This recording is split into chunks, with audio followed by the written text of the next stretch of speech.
This was Midnight Tea in Buffalo, and the promoters, they got us all hats. And they all have our initials on it. So Sisto has one with an S, mine had an H, and Midnight Tea's had an M. And then I had 2 basketballs as boobs. And my shirt says, born to shit, funny. Forced to wipe. Yeah. Nice. I think lots of meme in that picture. It's pretty... Well, yes, lots of meme. What about that one? All right, that's... Except for talking about shit. Okay, so that's me pooping. I'm not sure where I'm pooping. Oh, that's in Cod Dubs' green room in Philadelphia. Nice. I clogged the toilet. But because the bass was rattling, it was so loud, it unclogged. It was sweet. It unclogged the toilet? Mm-hmm. What the hell? It was rattling. Everything was rattling. It was really cool. I've seen wow. I've never seen anything besides a plunger unclog a toilet. Dubstep, I guess. Until now, I guess. Dubstep's the king, man.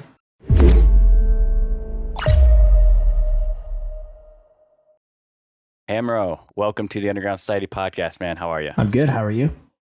Great, man. You've been popping off in the riddim scene. I'm very, very, very, as people know, a lot of my close friends know, I'm very picky about riddim. Mm-hmm. And I saw you at Wobbleland in San Francisco not too long ago, and I loved your music. So you're one of my few favorite riddim producers since I'm so picky. Well, thank you. I appreciate that. Yeah, thank you for coming on the show today. I'm going to let you pronounce your actual full name because I thought it was super interesting, and I kind of want to know the origins of that. Okay, so my full name is Tariq Hamro. Okay. So Tariq is my first name. And my dad is Tunisian, which is in North Africa. But his roots come from Nigeria. But my name is Tunisian, so Tariq is a star. Then my last name is really nothing special, but that's where I got my artist name. Because in high school, everyone, you know how everyone calls each other their last names in high school for some reason. At least in Canada. Yeah. I don't know about you guys, but people didn't want to say Hamrooney, so they called me Hamro. And it just kind of stuck forever. Yeah. So when you started making music, you were like, I already have an idea. How have you ran into challenges when it comes to branding? Because I know a lot of artists' names kind of relate to their brands. A good friend of yours, Skishy, is a good example of that. How have you branded Hamro? Yeah, it is a bit harder because it's hard to like base a brand around it. But I kind of just base base my brand of kind of like how I am. So it's like goofy and not really, serious, but not too serious. You know, I don't take myself serious at all. You know, I'm okay with people like, you know, making fun of me or like, you know, being the butt of a joke. It's totally okay. And like, yeah, so I just kind of like try to have fun with it. Try not to be serious. I know like, you know how like, for example, Squishy, right? He has his little toy, or like, you know, like the Vulgar Boys have their masks, and like, you know, Sun Death has Void, and, you know, you think of Subtronics, you think of like, you know, weed and like all these weird colors. And exactly. Yeah. So like me, it's like, what do I do? So I don't know. The hat kind of stuck, but that kind of started from a different reason, and it kind of just ended up becoming like my thing, which is totally okay. So I'm gonna bring that up in a second. That's that. Stay tuned, everyone.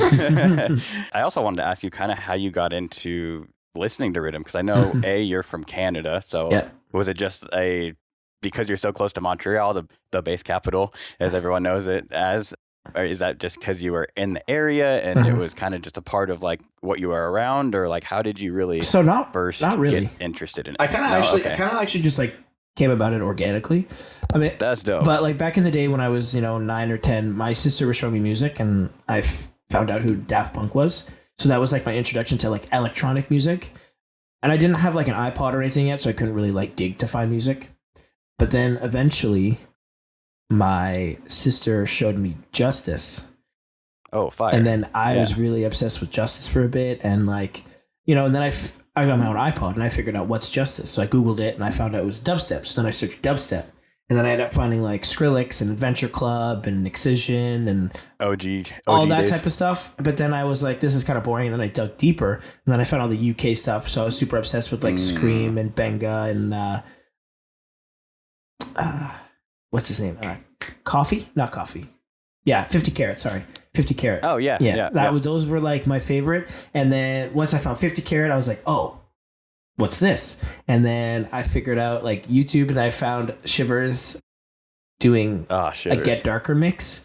And then I figured out... He's another one that's on my list who I really like too. His set, another set that was fire at Wobbling. Yeah, he'd be a cool person to talk to. He's dope. Yeah.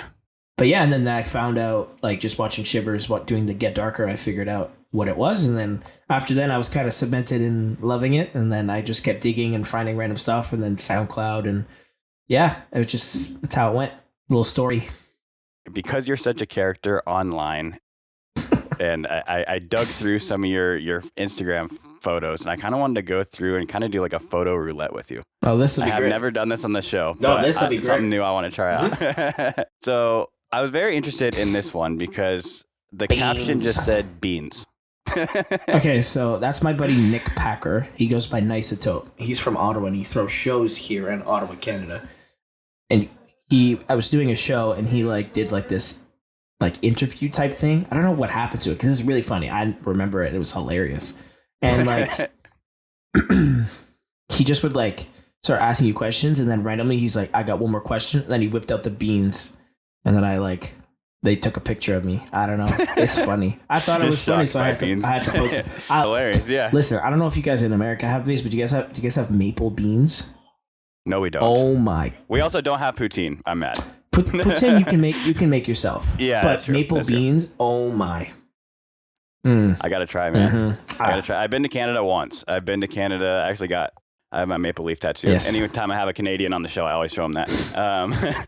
But yeah, I went to Canada. I went to Calgary though, and I went to Banff. That side of It's beautiful up there. We were there during the Stampede too, which was cool. So it's a party there during that, especially that very week. Much so. It's crazy. Yeah. Yeah. Literally everyone in music is there. Yeah. All right. Next picture. Oh yeah. Skiing. That's me skiing. I know that's a big part of your past. Yep. So that is in Searchmount, which is in Sault Ste. Marie. Okay. And I was a ski coach at the time. And when you do races, you can do these things they're called forerunners. So basically they ski the course before any of the kids do. And they make sure the track's okay and the course is okay. And because I was younger and my kids liked to talk shit to me. They used to say that they were faster than me, but they never were. And I would always forerun the races. And that's me forerunning U14 Ontario Provincials. And I crushed it. That was really fun. But yeah, I'm a little too busy now to coach, which sucks. But I wanted to talk just for a second about skiing because I know that was a big part of your childhood. Mm-hmm. How long did you ski for? I've been skiing since I was 3. I'm now 24. Okay. Damn, dude. Yeah. So over 20 years now. Yeah. I've been that's skiing crazy. for a while. I don't know if that's a possibility to have a career in skiing or if you were close to that, but why did you decide to go music instead of like you were skiing for 20 years? Like, why didn't you just continue at that? Well, skiing is a very elitist sport, so it's very expensive. So it's like probably one of the most expensive sports ever, to be honest. Just because, dude, the gear's insane. Yeah, just going for like if you're just a weekender, it's expensive. Yeah, so there's like the equipment, which is honestly not the worst part. It's just the travel. Once you have it, you have it. It's the traveling, right? Because we only have winter right. We can only really ski here from December until like early March. But if you want to be really good, you have to ski in the summers. So you have to go to Mount Hood, which is in Oregon, and like that's going to cost thousands and thousands of dollars. And like skiing, it's just another thing is like a lot of skiers don't look like me, so that was also another part. So it was just a little weird to do it. So it's a white people sport. Yeah, it's a very rich white people. I have a cottage kind of sport, but I loved it, and my mom like also loved it. So like she really pushed for it. But yeah, once I got after high school, I could have kept going. Fun fact, so my dad's Tunisian. So I actually could have, at one point, gone to the Olympics for skiing because my points were low enough to go to the Olympics. All I needed to do was become a Tunisian citizen.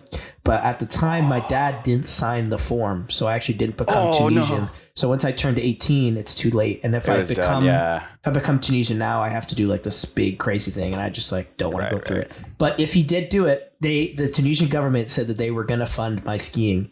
And they were trying to send me to the Olympics to be their first ever Winter Olympian, but didn't happen. So but now I'm playing rhythm. It's pretty funny. So do you think if your dad would have signed that, you might not be doing music? Probably. I'd probably skiing. Yeah. Yeah. That's crazy. I mean, damn, dude, that's crazy. I was pretty quick, but I wasn't the fastest ever. But I think if I trained as much as some of the other guys, I definitely could have done it. Been a little faster, but yeah. Well, what would you say was one of the biggest things that you learned in skiing and your time during skiing that you take into now? Like, I know there's a lot of discipline, I'm sure, a lot of hard work, practice, all that kind of stuff that goes into it. What would you say your biggest takeaway that you still put into practice now? Honestly, the biggest thing was the competitiveness and like friendly competitiveness. And I've translated that a lot into music because, you can be competitive and be a dick about it. Or you can be competitive and it could be like your friends, you're just competing and, you could still like push each other, right? Which I've definitely learned and have definitely been like doing with my friends because it just makes us better and it's more fun. Because it's like absolutely, yeah. So like that's probably the biggest takeaway, and like having like a competitive mind helps a lot because it's not just wanting to win. It's you want yourself to be the best, right? So right, yeah. And you're trying to with that competitive. I have a very similar mindset. And I'm very competitive too, but also using it in the way of like being competitive against yourself. Yeah. Yeah, like I know I'm not the best, even in music, right? Like I'm not Space Laces, but I know like I want to try and one day be like that, and I know it might not ever happen, and I don't think I'm really good, to be honest, but I know that I want to try to be at least. Right, that's dope. All right, next picture. Let me see here. Vikings, first of all, is that your team? No, I'm actually a Giants fan. Okay. But my buddy gave me that jersey, and I just wore it to a festival. I used to always wear football jerseys all the time because I thought it was so cool, but it's really cool. But I wore that to a festival, and yeah. I like the glasses too. Yeah, those are just glasses. A little too small for your head. Yeah, they look super goofy. And then where were you at in this picture? This was Origins Music Festival back in 2021, cool. I think. While I was doing my research, I was looking at the Origins Festival, and you didn't interview in like 22 with a newspaper, I think, or magazine or something. One of the interviews that was online about you with you was talking about how at Origins you and a group of people were wearing big hats, and that kind of became a thing around your friend group and stuff like that. Tell me the backstory there. The chapeaus. Okay, so yes. My buddy... There's a whole Instagram page for it. So I'm going to explain the full story so everyone can now hear it. Back in the day, we went to my buddy Shenyi's cottage, okay? And there was this girl there. And this girl brought a pink hat with her. And this girl fell and she hit her head, okay? So she had to go to the hospital because she was like bleeding out of her head.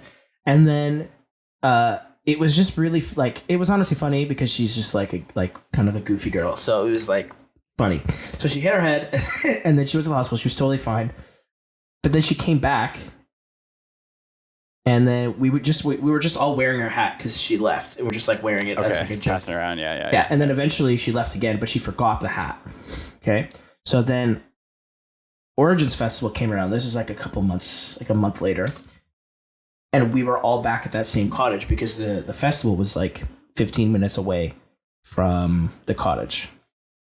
But Chenier has a bunch of hats in his house, like the hats that I'm wearing right there, that hat, like 15 to 20 of them.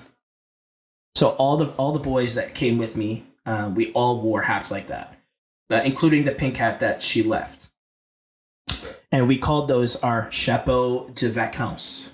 So chapeau means hat, vacances means vacation. And like, because we were like at a festival, we're like on vacation because I worked a normal job at this point. So it was like my vacation. So it's like we wear the hat when we're on vacation. It's our vacation hat. And then when we were all wearing the hats, there was probably like 15, 20 of us wearing these hats. And then all the Quebecois were like, what are all these guys wearing chapeaus? Like, what are all these Ontario guys wearing hats? And then after that festival, we just all kind of were wearing like goofy hats. But then eventually we all just like that pink hat, the original pink hat. Me and my other friend Nawab, we were like wearing the hat a lot.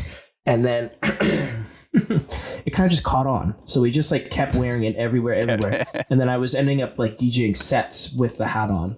And it was weird to me because the hat was pink. And like when I was ski racing, I wore a pink helmet in like dedication to my mother. So it was weird that I'm like DJing with a pink hat. And then I was also skiing with a pink helmet. It's just... Which would be that picture. Yeah. Yeah. What? There's a version of that. Is that the same pink hat? No, so that's a different one, but I mean, it still works. Okay. This was Midnight Tea in Buffalo, and the promoters, they got us all hats, and they all have our initials on it. So Sisto has one with an S, mine had an H, and Midnight Tea's had an M. And then I had 2 basketballs as boobs. And my shirt says, born to shit, funny. Forced to wipe. Yeah. Nice. I think lots of meme in that picture. It's pretty. Yes, lots of meme. What about that one? Right, that's except for talking about shit. Okay, so that's me pooping. I'm not sure where I'm pooping. Oh, that's in Cod Dubs' green room in Philadelphia. Nice. I clogged the toilet. That one. But because the bass was rattling, it was so loud, it it unclogged. It was sweet. It unclogged the toilet? Mm-hmm. What the hell? It was rattling. Everything was rattling. It was really cool. I have seen Wow, I have never seen anything besides a plunger unclog a toilet. Dubstep, I guess. Until now, I guess. Dubstep's the king, man. All right. I wanted to, you brought up the pink hat. Mm-hmm. Here, let me go back to this. Oh, yeah, that one. You brought up the pink hat. And you said that you brought up your mom. And I wanted to kind of talk about that topic because I can't relate to the aspect of actually losing a parent, but a couple of years back, my mom got diagnosed with stage 4 cancer, and it was close. Sorry to hear that. Yeah, no, I'm sorry to hear that your mom passed. Are you okay talking about 100%. That subject? Yeah. Okay, great. How long ago was that? So, and how old were you? I was 13, I think. I always get those years a little confused. I was 13. I think it was 2013 that it happened. Yeah, I was 13 or 14. Yeah. So almost how did that 11 years ago? Were your parents together still, or were they apart? Okay. Yeah. So you still had your dad? I did. Around when? I did. Yeah. That's good. I've seen people lose parents before and not have another parent figure in the picture, and that you can only imagine. Yeah, my dad wasn't really around, to be completely honest. So it was really my sisters that actually raised me. My 2 sisters actually, and my other sister's husband, Chris. He was actually the father figure to me. So they're older. Yeah, they're 16 years older than me. So my eldest sister is 16 years older than me, and then my other sister's 8 years older than me. Got it. So they were like 30s-ish when that happened. Yeah, so they were kind of my mother-father figures. It wasn't. Yeah, my dad wasn't really around. When that happened, what were the kind of the steps of, you were 13. I mean, that I'm sure you're still, as an adult, any traumatic experience as a young kid, you don't really have the tools at a younger age to process or deal with those types of things. So you typically end up dealing with it as an adult. Mm-hmm. What have you done in, even then or now to kind of move forward from that and kind of heal from that experience? Yeah. I think when I was younger, the way that I dealt with it was I just skied, played video games, and listened to music. Those are my 3 things. To escape, yeah. Yeah, I would say definitely got hard. It was the hardest in high school. But I had really good friends in high school, so I just spent all my time really with them. And some of my friends' parents were also very much like parents. I have this one friend named Lorenzo, and his parents were like parent figures to me. They, were always there whenever I needed anything. They could help me. But I think as an adult, it's sad sometimes. This is gonna be a little sad, but obviously you see other artists bringing their parents to shows and right, yeah. Just that type of stuff. I think that's the only time to me where it gets hard because I think, I hope my mom would be proud. I know that she would be, but you don't really know.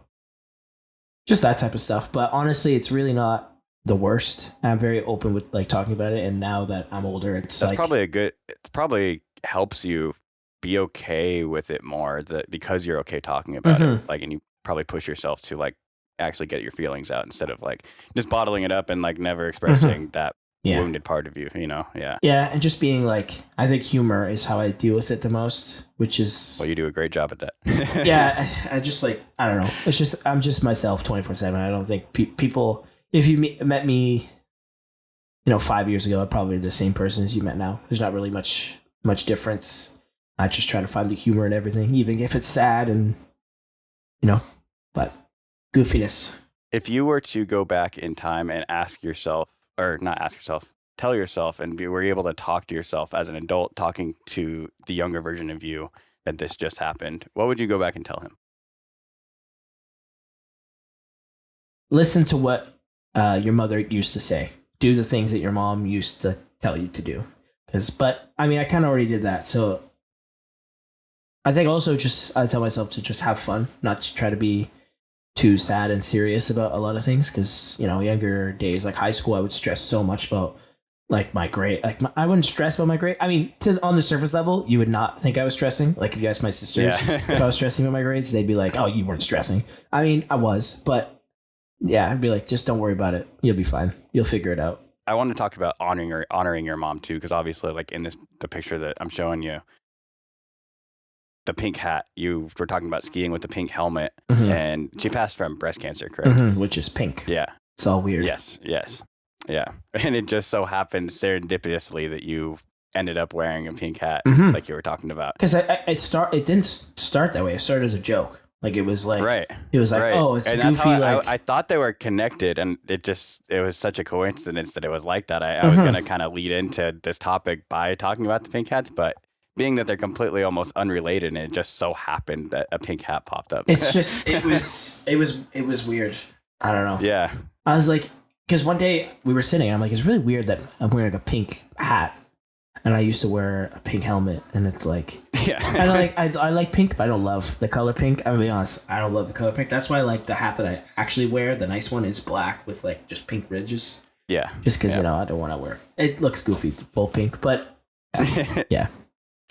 How else, other than all that stuff, do you, I guess, honor your mom, or I guess, do you ever think about like what she would think about the career that in life that you're making for yourself, or like, is there any? She'd love it. She would love it because she was always about like doing things you love. So it's like as long as. Was she a big music person? So she loved music, but like well, she was 11 when I was listening to dubstep. She was the only person that let me listen to it in the car. So no way. Yeah, like my two eldest sisters. I mean, my sister Layla, she likes EDM, but she doesn't like dubstep. So if I would play like, I don't know, like some David Guetta or like Avicii, like the 2013 like, you know, EDM, she'd be like, "Oh, this is sweet." But you know, if I played like Scary Monsters and Ice Sprites back then, she would literally lose her mind and make me turn it off. Yeah. But whenever she wasn't around, or my other sister hated it too, and then my dad hated it also.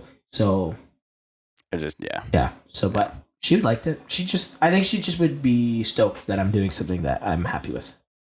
Absolutely. Yeah. I think that's any solid parent, which it sounds like she was a great mom when she was here. Any solid parent, I think, really just wants their kid to be happy. So I think by you chasing that, and I don't know if you believe in a heaven or not, but I'm Christian. So, you know, your mom looking down on you from heaven and seeing, I'm sure she's watching you. So, well, besides your mom, let's kind of move off that subject. Thank you for opening up about that. Of course.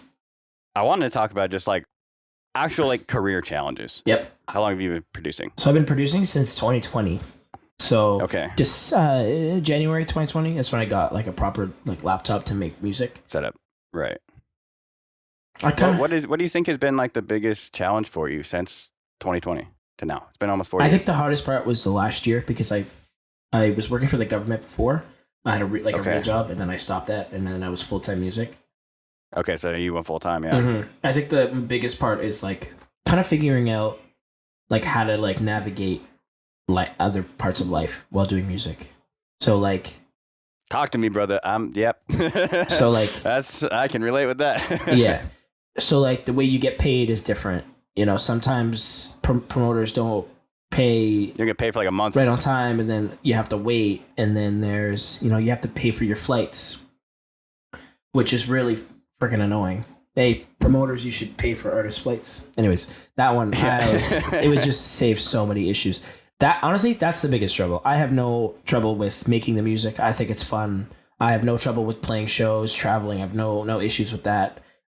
Honestly, it's just like navigating, being able to pay rent, being able to like do all that stuff, because it's all wonky and weird, and you don't really have any control, and it's just a lot of waiting for things, and that part is frustrating. But how have you learned to, I guess, know when to save up to pay for to like carry you over versus like, oh, I have a little bit of extra left over? Like, how do you gauge that? How do you keep track of that? Yeah, the best part is credit cards. Okay, yeah. No, that kind of makes sense though, because you know for sure, as long as you don't overspend what you know you're going to be paid. Yeah, it kind of buys you some time. Yeah, yeah. That's kind of the only way, to be honest. And like my girlfriend has to help sometimes, and she knows that, which sucks, but but it'll get better. We'll be fine. It's just the early struggles, and but watch 5-6 years from now, you're gonna be like, it's fine. Yeah. I'm here. I made it now. You're good. Yeah. Was it a scary thing for you going from the government job to? Mm-hmm. Yeah, because full time. Yeah. It's because I worked from home half the time, so waking up and just like doing a couple things on my computer for the day and then shutting it and knowing I'm getting paid in 2 weeks, is cool, and it was super easy. But now it's like, oh, I could travel all the way to Europe and I don't know what I'm gonna get paid after. I mean, I know what I'm supposed to. How does that work when you're playing in another country? How does the payment on that work? Well, I have agencies and they're all really great, so they all they just collect for you. Yeah, and they're the ones that are arguing with people like, yo, pay. Because sometimes some promoters just it takes a while, or that's normal. So they kind of handle like getting it, obviously. So just because I'm still new to I don't know much about like the agency side of things. Mm-hmm. Do they ever do advancements or anything to help you carry? Is that a thing at all ever? The agency doesn't really do that.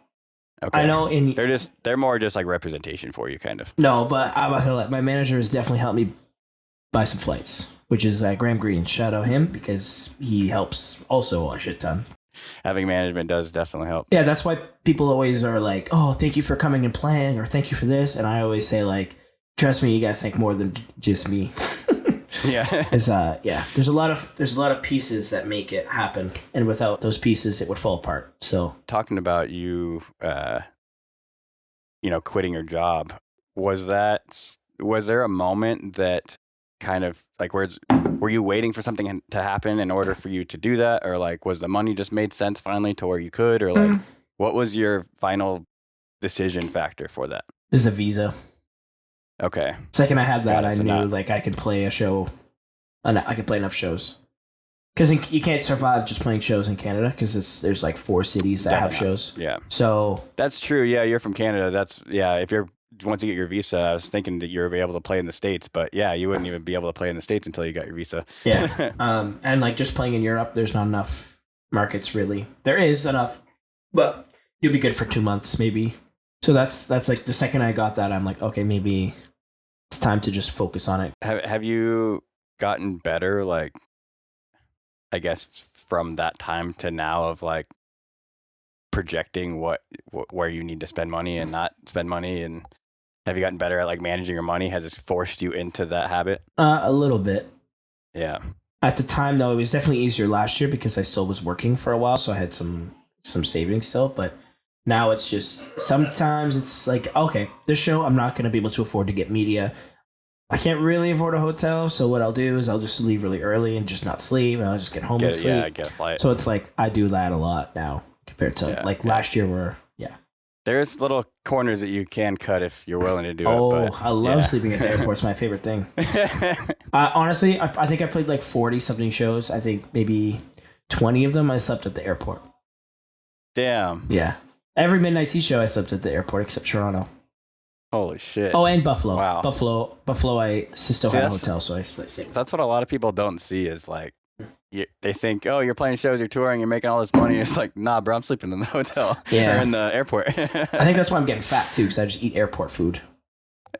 The diet's a huge part of that too, and learning how to manage that. Yeah. Yeah, I need to start getting better at that. That's one thing I need to get better with. Yeah. You were talking about your last job. You were able to do a couple things on your work from home days. How many days a week did you have to go into the office? So I worked Monday to Thursday, so I had Fridays off, and I'd have to do 2 days, so it's 50-50. The 2 days in the office, 2 days I'm at home, or 2 days in the office, 3 days at home. So you're at home days. You were able to, you said, do a couple things and then be able to focus on music and I could just work, and I could also make music at the same time, or do whatever I want. But Some days I had to like actually work a lot.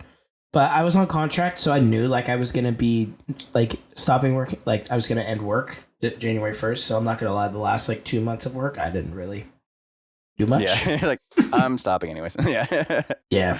You got a little senioritis there going. Yeah. For your job. And then I was actually like a couple months ago, I was considering maybe trying to get something part time. But then I realized I'm going to Europe for a month and living there for a month.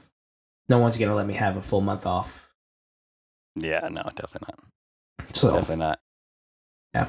I know a lot of people lose kind of motivation when they face like financial issues or like that. I know a lot of times when making that transition and learning how to do that for the first time, you're kind of taking a leap of faith, so you couldn't really quit on yourself. But before that, a lot of times people because you kind of have to budget for it regardless, even when you have a job. So when it starts to kind of affect your pocketbook and you're kind of paying more to be able to do this career than you are making, a lot of people lose motivation. How did you manage to like keep going and like make it through that breakthrough? I think I've been living alone since I was 18, so I've known, financial hardship since then. So it's always been a grind.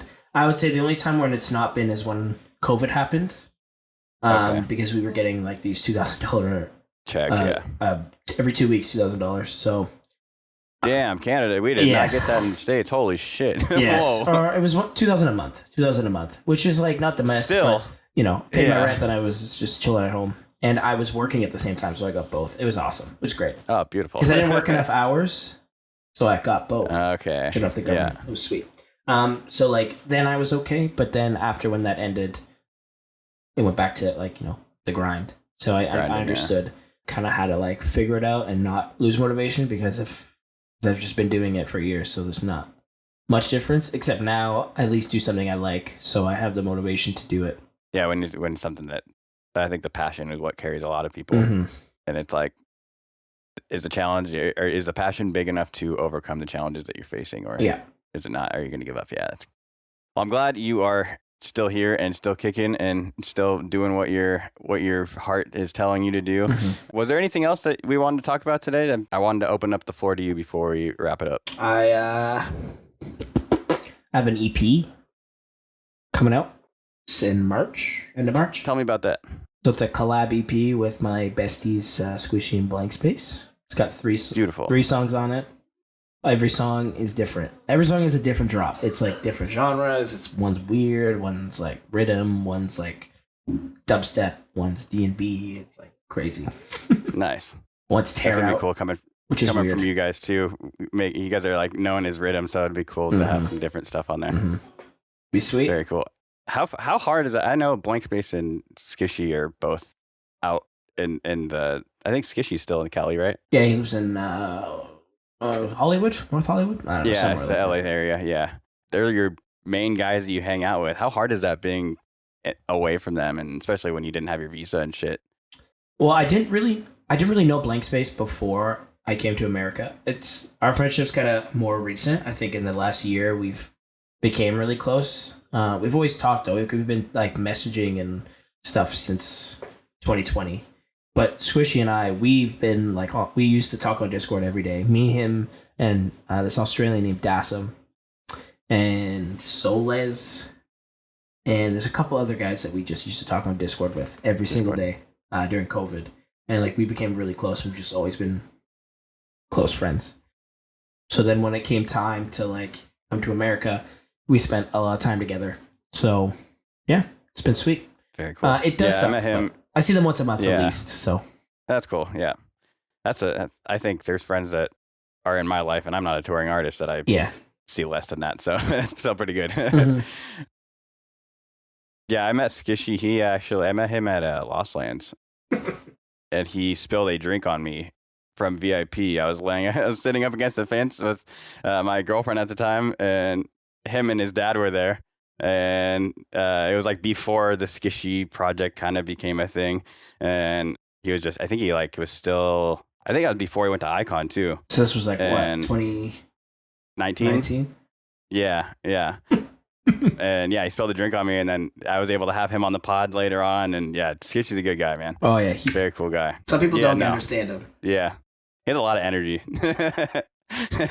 But it's like it's natural energy. Yes, yeah, just who he is. Me and none of my friends do NT drugs. All the energy that you see from Squishy is 100% natural. Him. He does like the beers. You know, I think we all like our beers, but that's it. It stops there. He is all natural energy. It's really fucking weird.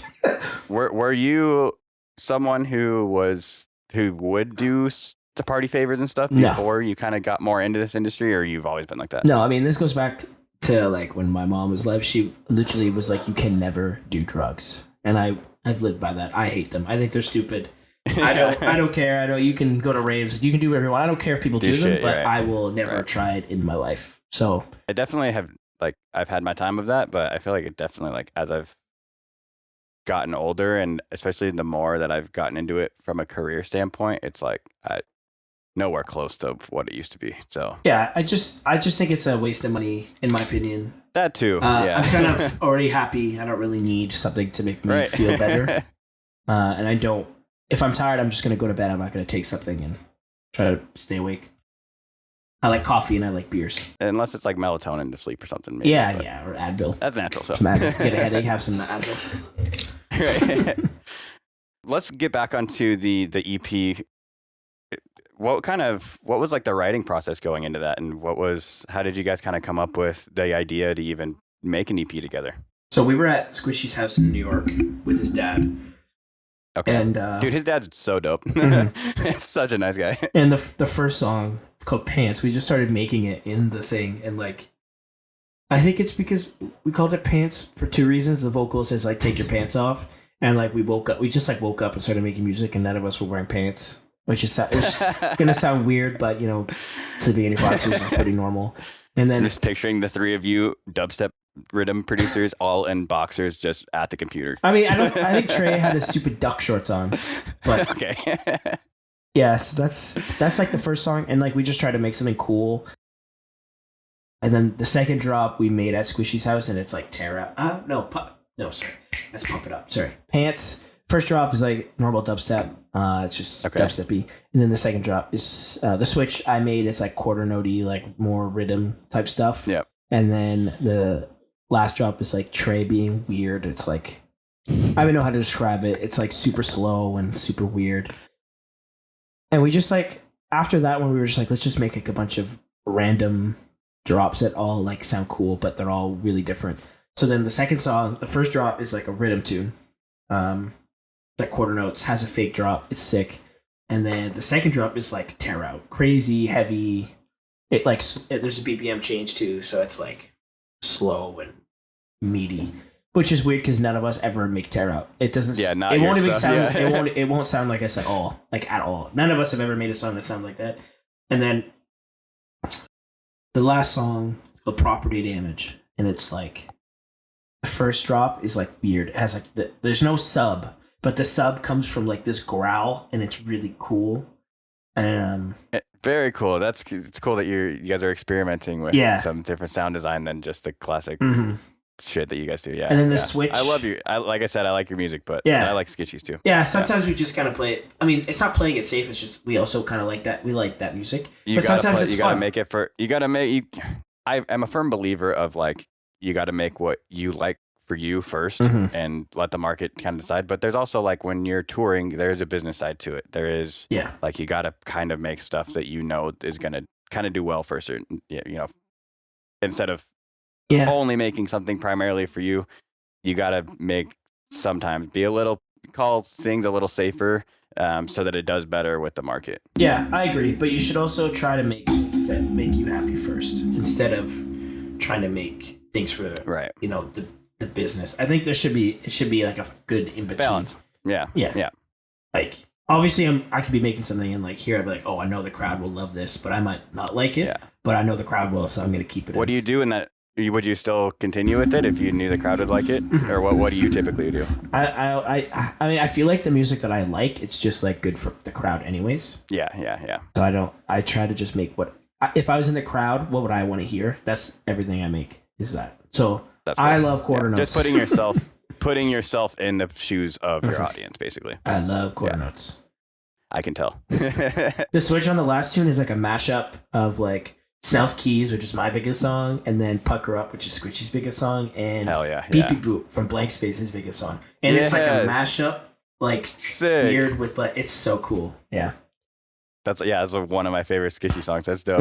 It's like some weird, it's a weird little mashup with like the vocals and it's cool. And when does this come out? End of March. Beautiful. So soon. Another month or so, month and a half. Great. Awesome, man. Well, is that it? Is there anything else that we wanted to touch on? No, I think that's basically it. Great. Thank you so much for coming on the show today. Before we wrap up, what are you most looking forward to this year, coming up 24? Well, I am playing Webster Hall this weekend, which is a bucket sick. list. Congrats. That's so dope. It's a bucket list venue for sure. I'm really excited for playing in Budapest. Playing in Budapest in March. Nice. That's my favorite city of all time, and it's the best crowd of all time, in my opinion. They just show up. I don't know if they like the Hamro apparently there. So it's just the best. And then Rampage. And then the Budapest Festival. Those are like the things I'm most excited for sure. Have you been to Rampage yet, or have you? No. So those be your first time playing for the first time. That's awesome. Yeah. That's huge. And I get to do it with my besties, so it's gonna be Yeah. That's awesome, man. Go ahead and tell everyone where they can find you and keep up to date with what's going on. I should be at DJ Hamro on everything. SoundCloud, Spotify, I think is just Hamro, but Facebook, DJ Hamro, SoundCloud, DJ Hamro, Instagram, DJ Hamro, Twitter, DJ Hamro. Yep. Final question I ask this to everyone at the end of every single interview. If there's one piece of advice that you could tell yourself when you first started making music, what would you tell yourself? Don't try too hard. Sometimes trying too hard makes your music sound too messy. This is what I've noticed from watching a lot of my the best producers make music. Like I sat and I watched Sundeath make a song once for 20 minutes. So simple. Yeah.